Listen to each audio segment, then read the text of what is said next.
Good evening. Welcome to NATO headquarters, to this press conference of the Secretary-General, the Secretary of State and the Secretary of Defense. They will make short introductory statements and then we'll be able to take a few questions. Secretary-General. Good evening. We have just concluded an important joint meeting of NATO foreign and defense ministers.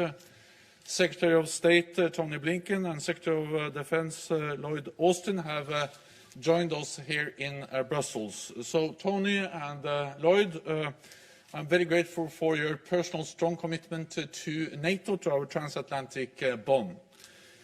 Your presence here today is a continued demonstration of the importance of the transatlantic bond and the United States' commitment to consulting with its NATO allies. Today, we decided together on the future of our presence in Afghanistan. We have been in Afghanistan for almost 20 years. After we invoked Article 5 of our founding treaty for the first time, in support of the United States after the horrific 9/11 terrorist attacks. Standing shoulder to shoulder, we have paid a high price, in both blood and in treasure. Thousands of our troops from allied and many partner nations and from Afghanistan have paid the ultimate price. Many more have been wounded. We are grateful to all who have served, and we honor all those who have sacrificed so much for our shared security. Together, we have prevented Afghanistan from serving as a safe haven for terrorists' attacks against our own countries. Since 9/11, there have been no terrorist attacks on Allied soil organized from Afghanistan. We have also helped to build the Afghan security forces from scratch. With great bravery and professionalism, they have provided security across the country over the last years. And in the almost 2 decades of international military presence, we have helped the Afghan people achieve social progress. Over a year ago, we welcomed the US-Taliban agreement and the US-Afghanistan joint declaration. Since then, we have gradually reduced our troop presence as part of the peace process. Currently, we have around 10,000 troops in Afghanistan, the majority from non-US allies and partner countries. We have been closely consulting on our presence in Afghanistan over the last weeks and months. In the light of the US decision to withdraw, foreign and defense ministers of NATO discussed the way forward today and decided that we will start the withdrawal of NATO rescue support mission forces by May 1st. Our drawdown will be orderly, coordinated and deliberate. We plan to complete the withdrawdown for all our troops within a few months. Any Taliban attacks on our troops during this period will be met with a forceful response. We went into Afghanistan together. We have adjusted our posture together, and we are united in leaving together. This is not an easy decision, and it entails risks. As I have said for many months, we face a dilemma, because the alternative to leaving in an orderly fashion is to be prepared for a long-term, open-ended military commitment with potentially more NATO troops. This is not the end of our relationship with Afghanistan, but rather the start of a new chapter. NATO allies and partners will continue to stand with the Afghan people. But it's now for the Afghan people to build a sustainable peace that puts an end to violence, safeguards the human rights of all Afghans, particularly women, children and minorities, upholds the rule of law, and ensures that Afghanistan never again serves as a safe haven for terrorists. Today, NATO ministers also addressed Russia's military buildup in and around Ukraine. This is the biggest massing of Russian troops since the illegal annexation of Crimea in 2014. And it is a part of a broader pattern of Russian aggressive actions which raises very serious concerns. Allies fully support Ukraine's sovereignty and territorial integrity, and we call on Russia to de-escalate immediately, stop its pattern of aggressive provocations, and respect its international commitments. Today's meeting is an important demonstration of our unity, and in this complex and more competitive world, we must continue to strengthen NATO, to face the full range of challenges, not just of yesterday, but today and tomorrow. So Tony and Lloyd, it's great to be here together with you, and please hand it over to you. Thank you. Jens, thank you so much. Secretary Austin, good evening, everyone. It's very good to be back here at NATO, just a few weeks after my first visit as Secretary of State, particularly for such an important day in the history of our alliance. 20 years ago, after the United States was attacked on 9/11, this alliance invoked Article 5 for the first time in its history. An attack on one is an attack on all. Together, we went to Afghanistan to root out al-Qaeda and prevent future terrorist attacks from Afghanistan directed at our homelands. Now, we will leave Afghanistan together and bring our troops home. President Biden just laid out our plan in detail in a speech to the American people.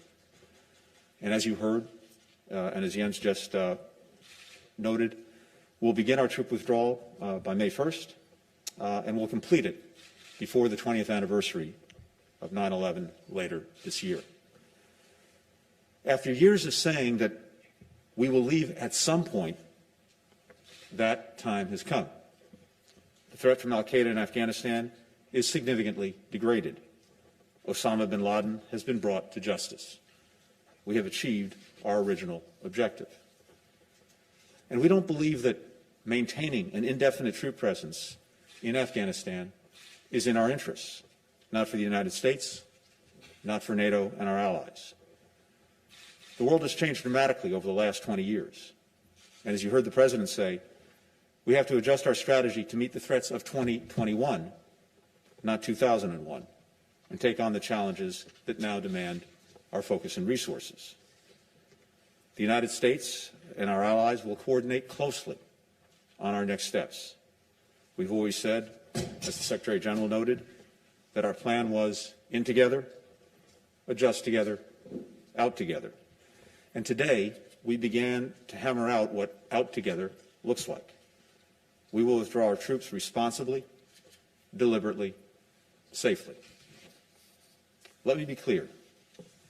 Even with our troops home, we as an alliance and the United States as a country will continue to invest in and support the Afghan people and their chosen leaders. We'll also remain vigilant against any possibility that the threat of terrorism reemerges in Afghanistan. We'll reorganize our counterterrorism capabilities to stay on top of that. We'll also hold the Taliban accountable to its commitments to keep al-Qaeda or any terrorist organization from using Afghanistan as a base for attacks against us.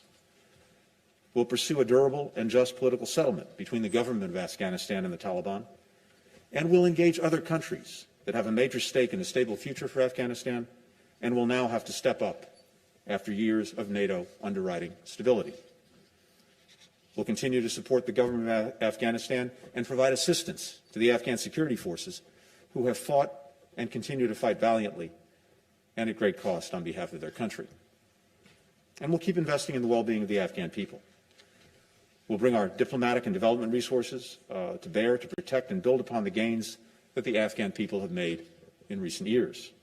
We'll continue support for the rights of Afghan women and girls, minorities, advocating for their meaningful participation in the ongoing negotiations and their equal representation throughout society, and will maintain significant humanitarian assistance to those in need. In short, bringing our troops home does not mean ending our relationship with Afghanistan or our support for the country. And as Jens said, this will be the start of a new chapter, grounded in diplomacy, just like our relationships with other countries. The future of Afghanistan ultimately is in the hands of the Afghan people, where it belongs. But our support, our engagement, and our determination remain. Let me just also take a moment to acknowledge the extraordinary courage and strength of the troops who have served in Afghanistan over the past 20 years.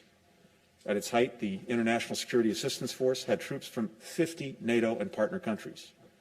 Today, Resolute Support has troops from 35 NATO allies and partners. Our service members risked their lives, lost their lives in this effort. But we have succeeded in achieving the objective that we set out to achieve thanks to them. And we honor their service and their sacrifice.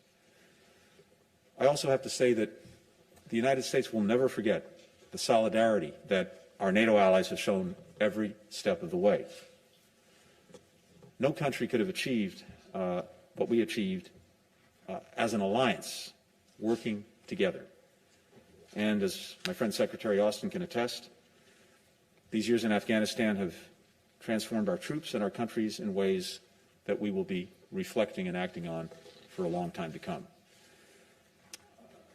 On a separate note, as the Secretary General said, we also spent some time today talking about the deep concern that allies share about Russia and its actions on the borders of Ukraine, the largest concentration of forces there since 2014.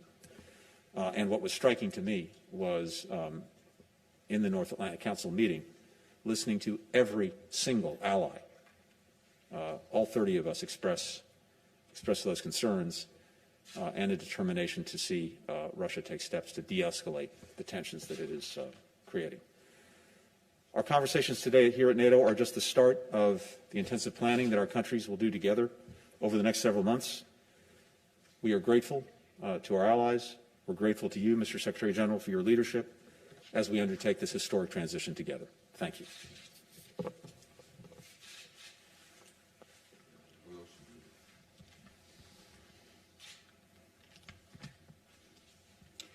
Secretary General Stoltenberg, thank you for today's productive discussions.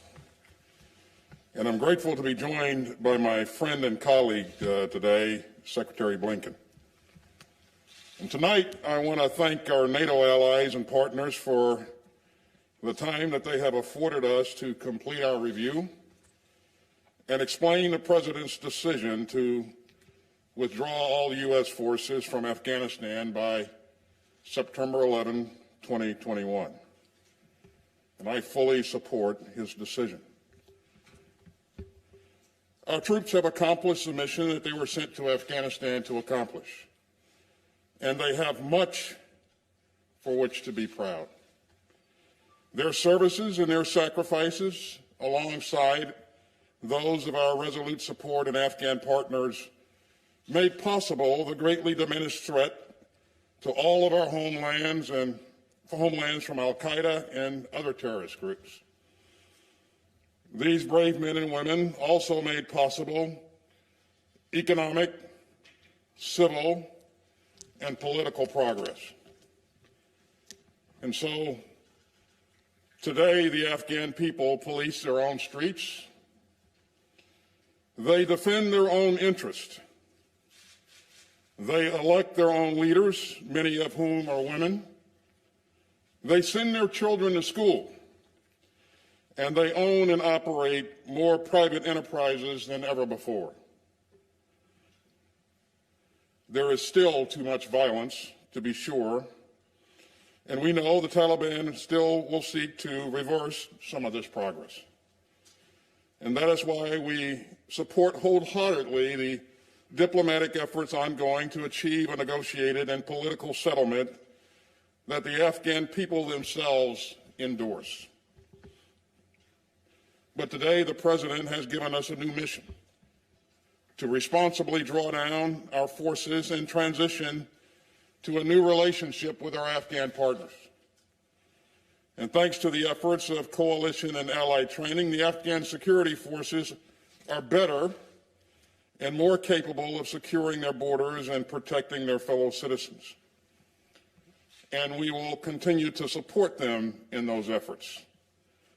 We will look to continue funding key capabilities such as the Afghan Air Force and Special Mission Wing.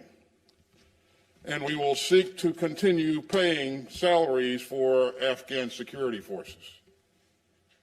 We will also work closely with them and with our allies to maintain counterterrorism capabilities in the region sufficient to ensuring Afghanistan cannot become a safe haven for terrorists who threaten our security. Now, I know a thing or two about executing a drawdown, or what the military calls retrograde. It is incredibly hard work, even in the best of circumstances. But I am confident that our troops and our leaders will accomplish this new mission with the same skill and the same professionalism with which they have done everything else in Afghanistan. They will do it safely, they will do it orderly, and they will do it deliberately. And they will do it in lockstep with our allies. As you've heard a couple of times this evening, we have all said that we went in together, we adjusted together, and now we will leave together.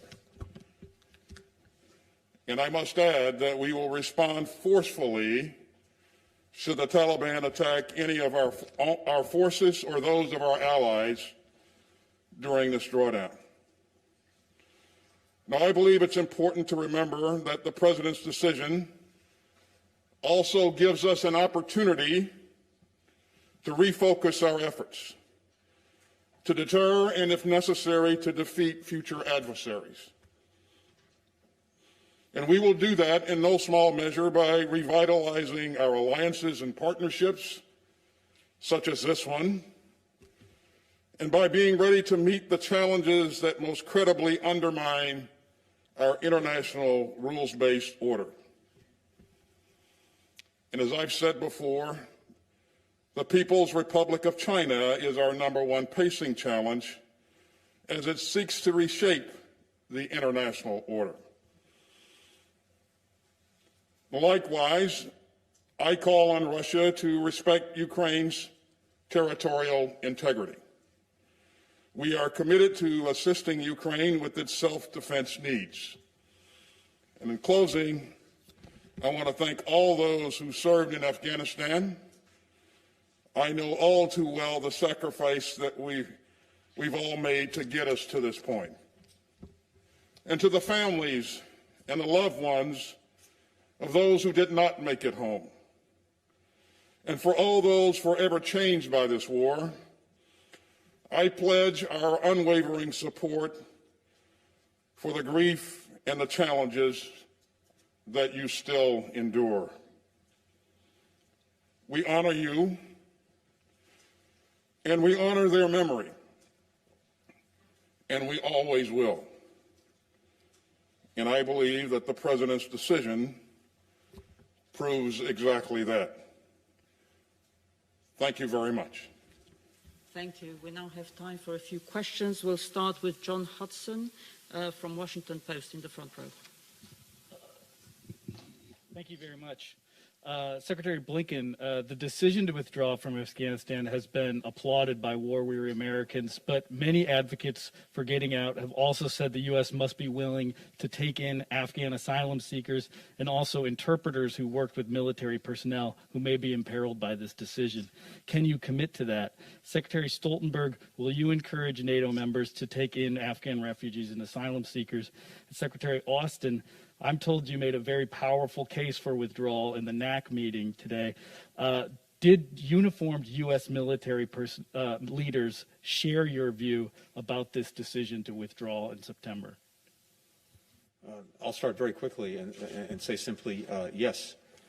We have a commitment, especially to those who worked with us, who helped us, whether it was our military, our diplomats, and we have a program that I think you're well aware of that is the so-called Special Immigrant Visa Program that they would be eligible for, and I'm certainly committed if there is a demand for it and request for it to move forward on that. More broadly, as I said earlier, the fact that we are removing our forces from Afghanistan does not mean that we're removing our commitment to Afghanistan. And that includes an ongoing commitment to Afghanistan's development, to humanitarian assistance, particularly to those in need, as well as support for the Afghan security forces. So working with our partners, working with our allies, working with the international community, I am convinced you'll see sustained support for Afghanistan that will help address challenges that Afghans continue to face in their lives. Let me just briefly say that it's for each and every ally as individual nations to make decisions on asylum.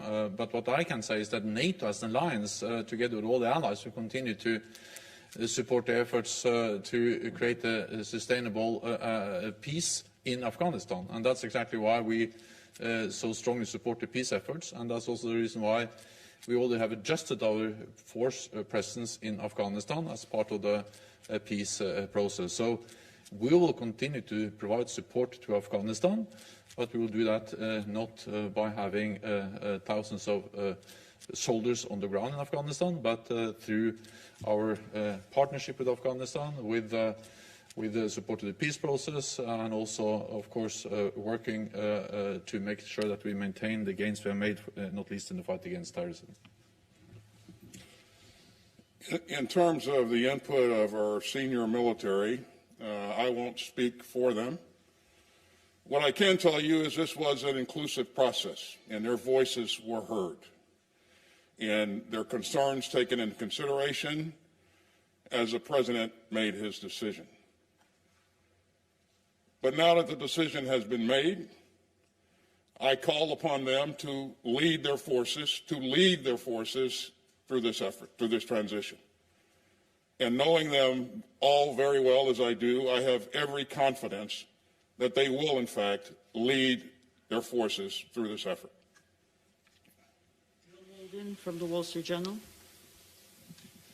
Thank you very much.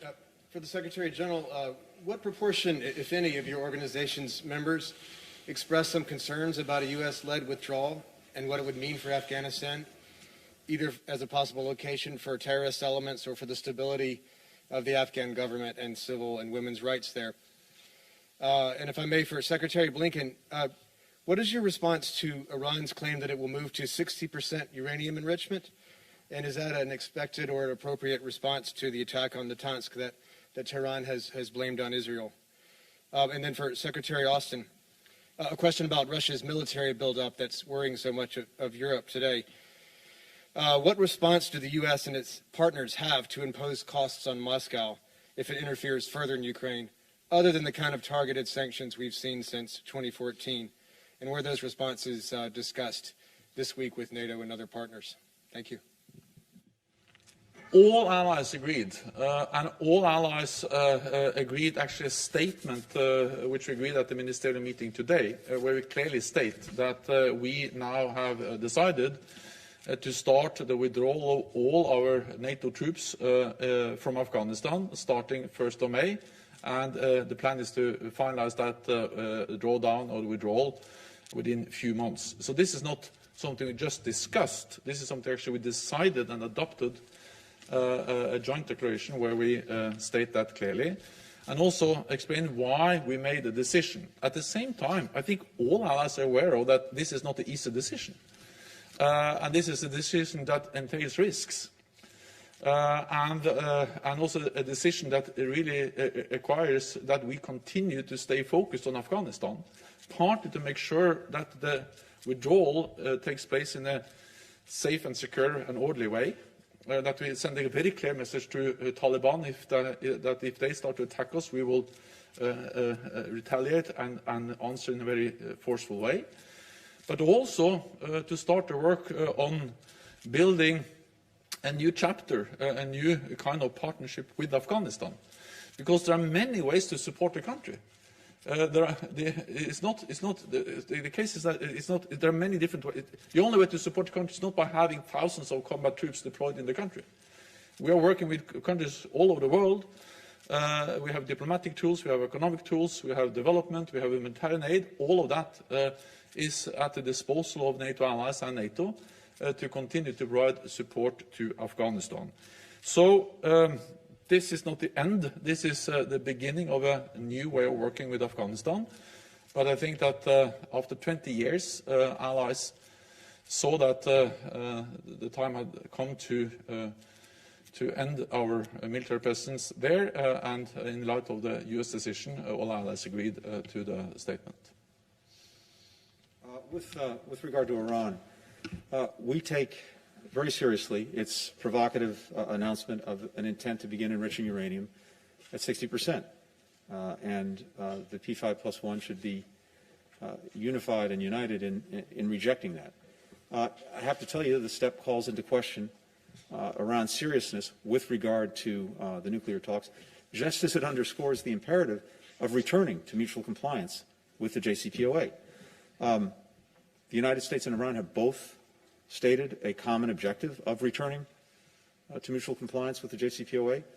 We've been engaged constructively in a diplomatic process to achieve that goal. In Vienna last week, we explored concrete approaches that we could take, the steps that Iran and the United States would take to return to compliance.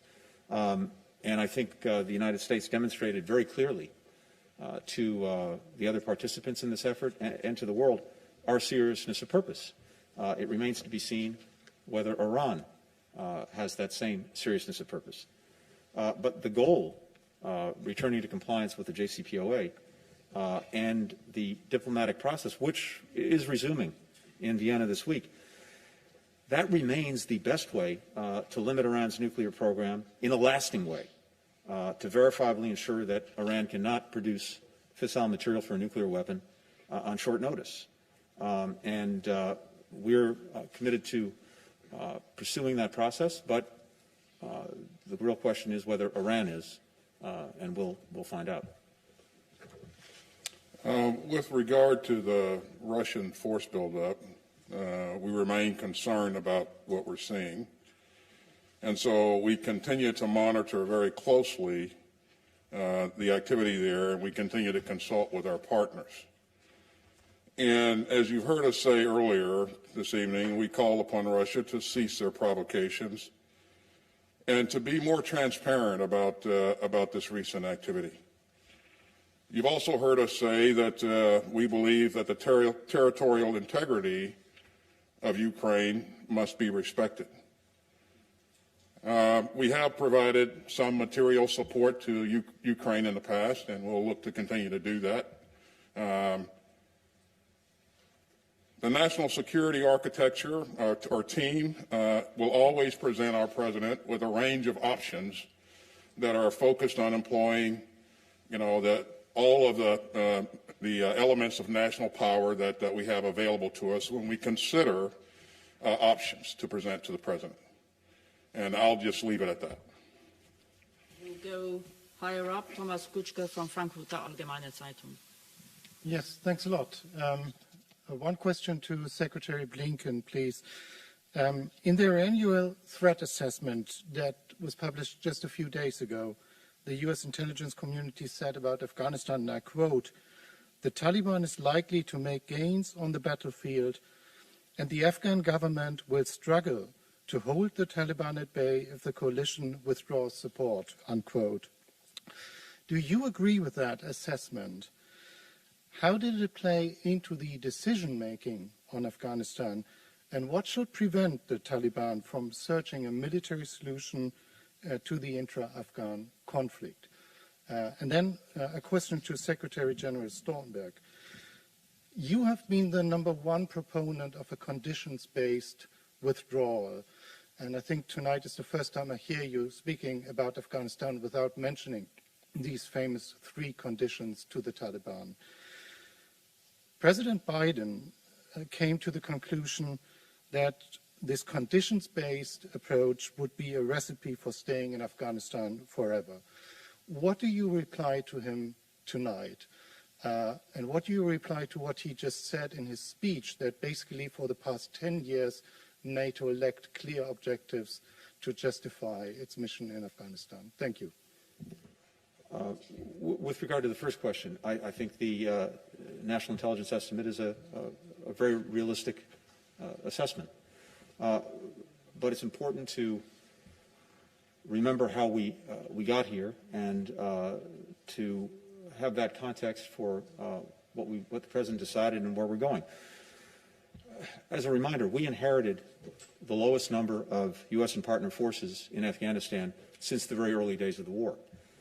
We inherited an agreement between the United States and the Taliban to draw down all forces, all U.S. forces in any event, by May the 1st. And we inherited, at best, a military stalemate between the Taliban and Afghan forces. That's the context in which the President undertook a very rigorous review. To Secretary Austin's point, that review included contributions from everyone across our government, including, of course, the intelligence community, which provided a basis upon which the President could start to make judgments. We also had very important inputs from our allies, and it was vital to the President that we hear from them, including during consultations here at NATO just a few weeks ago. But throughout, there was no sugarcoating. That would not serve America. It wouldn't serve our allies. And as the Secretary General said, these are hard decisions and hard choices. But what emerged from that process, from that review, was a clear-eyed assessment of the best path forward to advance our collective interests. And those interests are ending the war in Afghanistan after 20 years by removing our remaining forces. As I said, our commitment to Afghanistan goes well beyond a single number.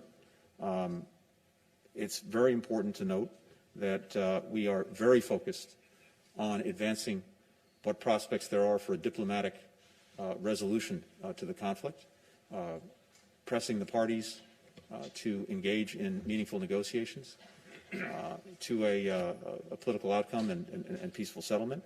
We're engaging other countries in that effort to take their responsibility for Afghanistan's future as well. Many other countries have interests in and influence with Afghanistan that they've not focused on in the last 20 years, as we've been the ones doing the hard work. So we expect to see that too, and that can have an impact.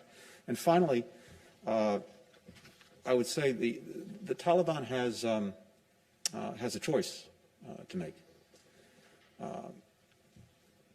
They say that they want international recognition, that they want international support if they're part of Afghanistan's governance. Of course, there are a number of other things that they want, including prisoner releases and delistings and so forth. And those things will, I think, be significantly affected by the path that the Taliban chooses to take going forward. In addition, I think it's in no one's interest, including the Taliban's, to plunge Afghanistan back into a long war, into a civil war that will do terrible damage to the country and to everyone. So I think the assessment, again, is a realistic one, but there are, I think, a whole series of incentives and disincentives that will continue to shape what happens. But ultimately, the people of Afghanistan will be the ones to decide their future. We will do everything we can to support efforts toward a peaceful, stable, just future, but they're the ones who have to decide it. Over the last months, my main message has been that after the signing of the deal between the United States and the Taliban last year, January last year, we all face a dilemma, and that is either to leave in an orderly way, and that decision, of course, entails risks, and I don't underestimate, I'm actually very clear-eyed about the challenges we will face. But the alternative is to stay, but then we need to be prepared for a long-term, open-ended military presence, and most likely we will have to increase the number of NATO troops in Afghanistan to withstand increased Taliban pressure, more violence. And therefore, we have consulted very closely over many months how to make this difficult decision. And no one is saying this is easy, and no one is saying this is risk-free. But we just have to make that decision. And actually, I am impressed by the way NATO allies have been able to consult, discuss, assess, and then make a decision together. We have been in Afghanistan for 20 years.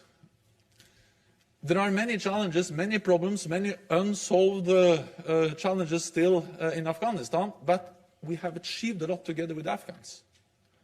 We have for all these years prevented that Afghanistan is a base where international terrorists can organize, plan, finance, execute terrorist attacks against our own countries.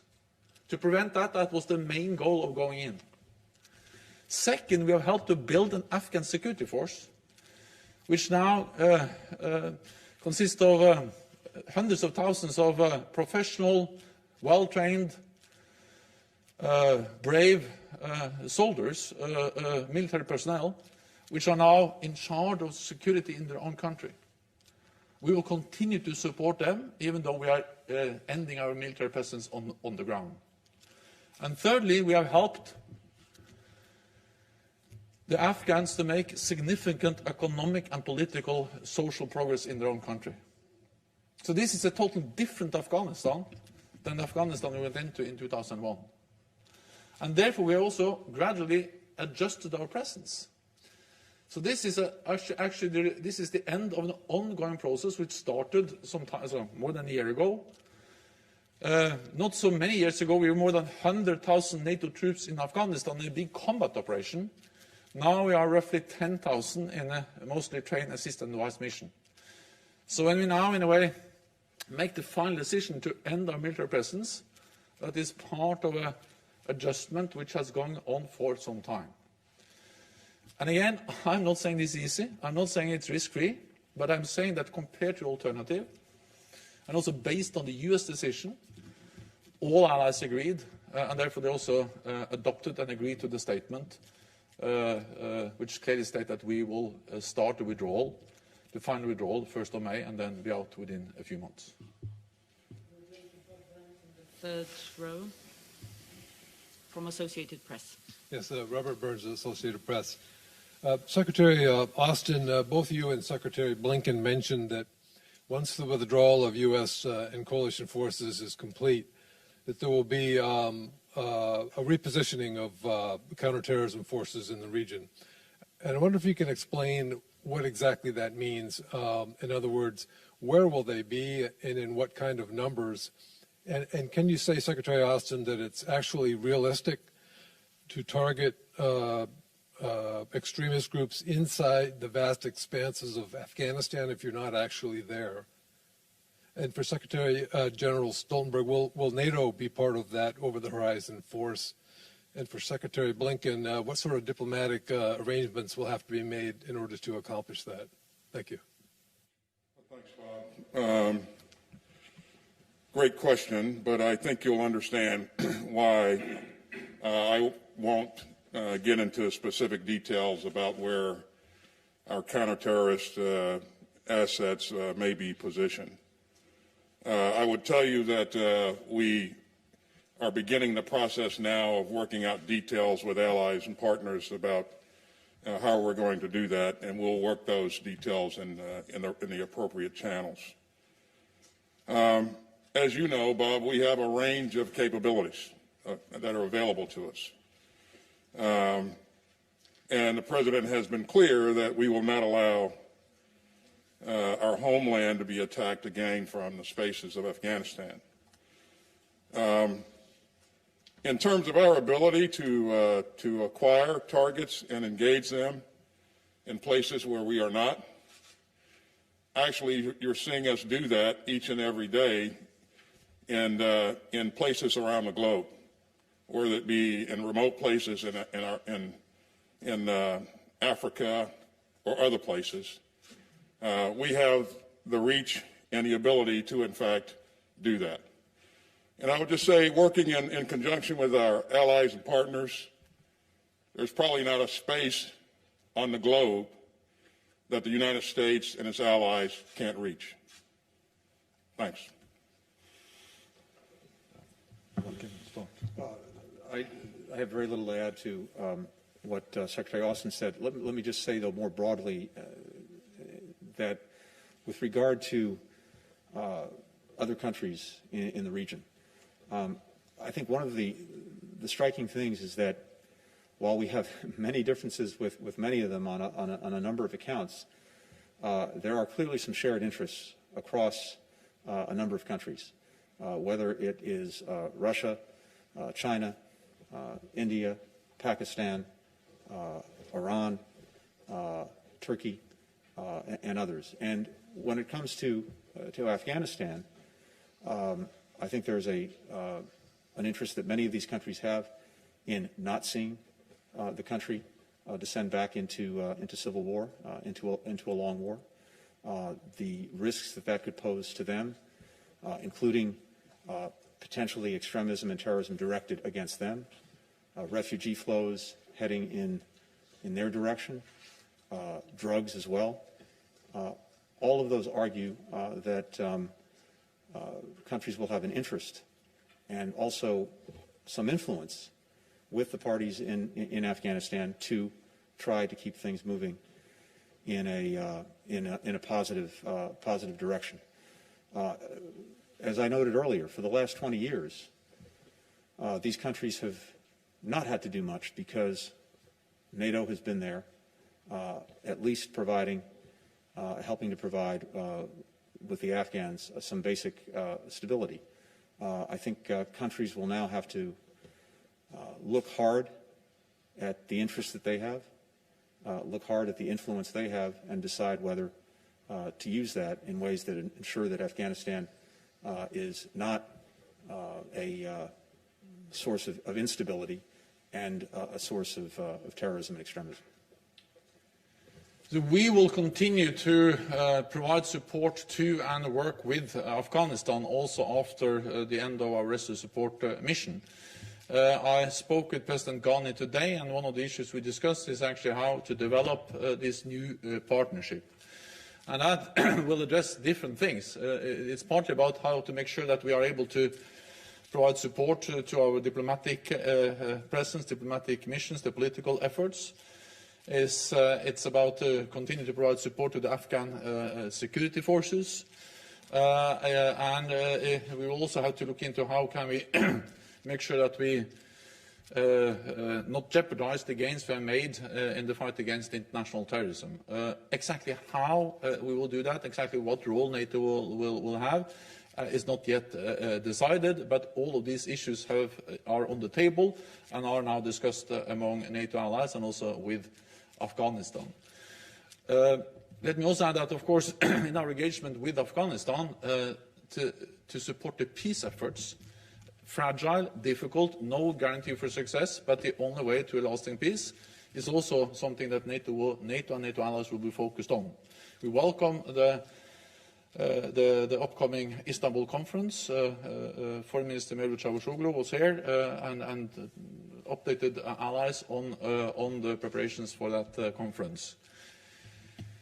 What NATO can do is to support, help, assist the Afghans. But at the end of the day, it is the Afghans themselves that have to create peace in Afghanistan. So I think one of the main messages from the meeting today is that we will continue to support, we will continue to help, but we also, in a way, call on the Afghans to really make a serious efforts to create peace in their own country, and at the end of the day, it's only the Afghans that can create peace in Afghanistan. For the last question, we go again higher up, and it's Ansgar Haase from DPA. Thank you.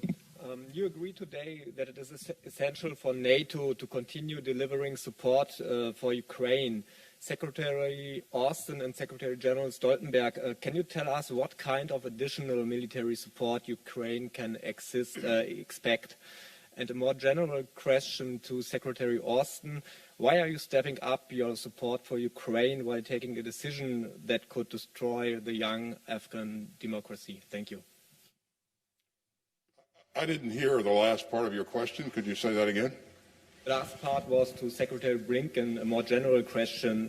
Why are you stepping up your support for Ukraine while taking a decision that could destroy the young Afghan democracy? Thank you. I think the first one was about what kind of support the United States is going to provide to Ukraine, and then. Yeah, so I think you've heard me say earlier that we were providing material support to Ukraine, and we've been doing that for some time. It includes non-lethal materials and some weapons and some trainers that we provided in the past to assist with that. And we would look to continue to do the same types of things going forward, so, based upon their needs. Okay. And NATO allies provide political and practical support to Ukraine in many different ways. We have over years established and developed a partnership with Ukraine. We help with capacity building, with modernizing, reforming the defense and security institutions, with some training, and different NATO allies also provide on the bilateral basis equipment and different kinds of material support. And I encourage NATO allies to step up and to do more. And also welcome the fact that we also do more within the NATO framework, including, for instance, on naval capabilities. Last time I was in Ukraine, I visited the Naval Academy in Odessa, and there are NATO trainers there helping them to modernize and strengthen their naval capabilities. So we are working with Ukraine in many different ways. On top of that, we have also increased our military presence in the Black Sea region more in general. In Romania, with more air policing, with more naval presence. So the support for Ukraine is only one element of more NATO presence, partly into partner countries, Georgia and Ukraine, but also 3 littoral states, Turkey, Bulgaria and Romania in the region, are stepping up and together with other NATO allies have increased their presence in the region. And on the last part of your question, I appreciate the question, but I just don't share its premise at all. First, and to reiterate and emphasize something that I think we've all said in different ways this evening, we've been in Afghanistan militarily for 20 years. But to equate support for Afghanistan solely to our military presence and engagement, I think is wrong. And as we've made clear, even as we bring our forces home after 20 years and after they achieved the objective for which they went there, to deal with the people who attacked us on 9/11 and to ensure that Afghanistan would not again become a base for terrorism directed against any of our countries. Even as we do that, we remain committed to Afghanistan. We remain committed to the diplomatic effort to bring the Afghan parties together to try to find a peaceful settlement to the conflict. We remain committed to assisting the country with development assistance, humanitarian assistance, support for the Afghan national security forces. And all of that will endure. With regard to Ukraine, again, we're deeply concerned about what we're seeing, about Russia's ongoing aggressive actions, rhetoric directed at Ukraine. And as I said, what was striking today was every single ally expressed the same concerns. We're watching very closely as we see very credible reports of this troop buildup in occupied Crimea and around Ukraine's borders. That, as we've said, are now at levels not seen since Russia's invasion in 2014. So we are right to be concerned about that. We know what happened last time. We've also seen continued attacks by Russian-led forces at the line of contact in eastern Ukraine that, at least as of this morning, had resulted in 12 Ukrainian personnel killed since the last week in March. And meanwhile, Ukraine has demonstrated, I think, real restraint in the face, of Russian provocations. So that's why we're focused on this. That's why the alliance is concerned, and we are united in that concern. Let me just add, though, one point, because I do think it's important with regard to Russia.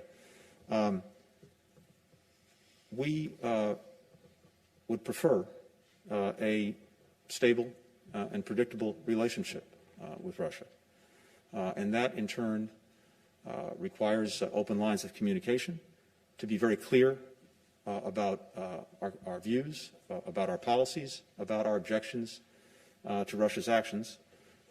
And that's also important to avoid miscalculations. And that's exactly what you saw yesterday with President Biden picking up the phone, calling President Putin, and also proposing that they meet in the weeks ahead. So we are very focused on this challenge, and it's one that I think is shared across the entire alliance. Thank you very much. This concludes this press conference. Thank you. Thank you.